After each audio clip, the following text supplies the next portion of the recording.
Hemos tenido un día con varios anuncios en esta materia respecto de la pandemia que azota no solamente a nivel mundial, sino que también nacional.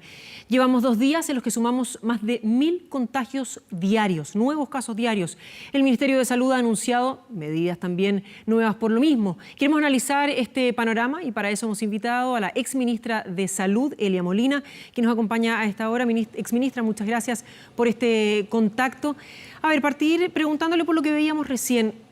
¿Qué explicación da usted a que estos 400 personas, y no solamente en la comuna de Maipú, sino que también en Melipilla, se realizó esta fiesta? ¿Por qué la población no termina de entender la gravedad de lo que estamos viviendo?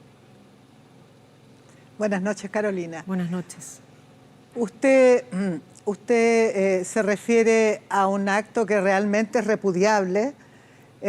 Ahí yo creo debería haber una conciencia colectiva clarísima de que este tipo de reuniones masivas es una oportunidad fantástica para el coronavirus de infectar y de avanzar en esta epidemia.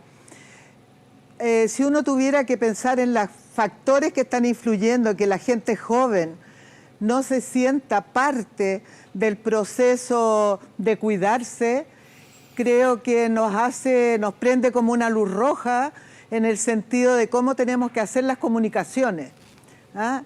Probablemente para los jóvenes, como ya saben que en la mayoría no son contagiantes, pero no son sintomáticos, no le dan importancia. Y si además se escuchan discursos de la autoridad que muchas veces con un afán positivo de poder dar la información correcta, se habla de volver a una normalidad distinta, se habla de que lo estamos haciendo bien, se habla de que somos el país que se está comportando mejor en América Latina. Son cosas reales, pero que desde el punto de vista de la percepción ciudadana le quitan un poco de gravedad a las circunstancias que estamos viviendo. Yo creo que es importante tanto para ustedes, los comunicadores de la televisión, de la radio, para las autoridades sanitarias, que sean muy claros y precisos en que no estamos para nada cerca de una normalidad, que estamos en un momento en que los casos están aumentando en forma importante,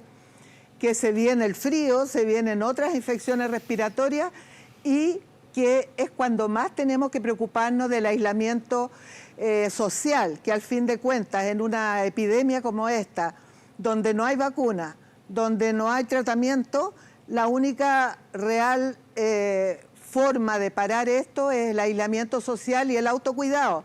Ya todos saben del lavado de manos, el uso de mascarilla, pero yo creo que falta que la gente entienda con más claridad la gravedad de esto y que no es un tema de enfermarse, es un tema de la gran cantidad de vidas que se pueden perder por no ser lo suficientemente preventivos, juiciosos, responsables y obedientes a la autoridad sanitaria. Doctora, ¿cree usted que se deberían haber tomado primero medidas antes o que las medidas que se están tomando ahora deberían ser aún más estrictas de lo que son?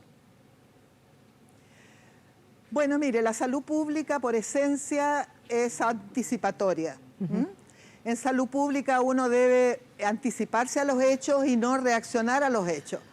En ese contexto y dado que estamos frente a un proceso epidémico catastrófico, donde no sabemos exactamente los comportamientos en las distintas latitudes, en las distintas geografías, en las distintas etnias del comportamiento del COVID-19, yo creo que hay que ser tremendamente estricto y me parece hoy día súper bien que el ministro, dado que se han hecho más testeos y que se están viendo que hay muchos más casos de lo que se pensaba, y de hecho hay mucho más de los que se están reportando porque se está haciendo testeo en los contactos, pero si uno hiciera testeo a los contactos de los contactos, hiciera testeo en los hogares de ancianos, hiciera testeo en la cárcel, hiciera testeo entre todos los trabajadores de la salud permanentemente, en fin, probablemente este número de casos sería mayor. Y en este contexto me parece excelente que se hayan cuarentenado otras comunas del sector de Santiago, del sector norte y norponiente, porque no cabe duda de que la epidemia se ha trasladado desde el sector oriente de Santiago hacia los sectores más populosos, más vulnerables, donde hay más trabajo informal, donde hay más posibilidades de que las personas se contagien. ¿Cree usted que durante la locución de esta tarde se decía que nuestro país está primero en Latinoamérica respecto de la cantidad de test PCR que se están realizando? ¿Considera usted que se debería hacer más entonces? Sí, pues muchos más, porque si bien somos los que tenemos aparentemente más test en América Latina, somos los que tenemos menos test en la OCDE. ¿Ah? Todo depende con quién se compare uno. Si nos comparamos con los países que han podido parar esto o que están en proceso de hacerlo, nosotros estamos haciendo muchos menos testeos por millón de habitantes. Deberíamos hacer unas 4 veces los testeos que estamos haciendo para poder ser más finos en el diagnóstico, más finos en el aislamiento, más finos en las medidas precautorias, de forma de evitar que lleguemos en un periodo corto a un pic donde hayan demasiados pacientes, donde haya demasiado adulto mayor grave, donde hayan demasiada presión al sistema de salud, que aunque tiene respiradores, también esos respiradores no siempre son solo ocupados no van a ser ocupados por esta pandemia, sino que también por las enfermedades respiratorias que habitualmente se producen en invierno en Chile. Entonces, el peor de los mundos sería de que el número de casos empezara a aumentar en forma tan importante que colapsara a los servicios de salud.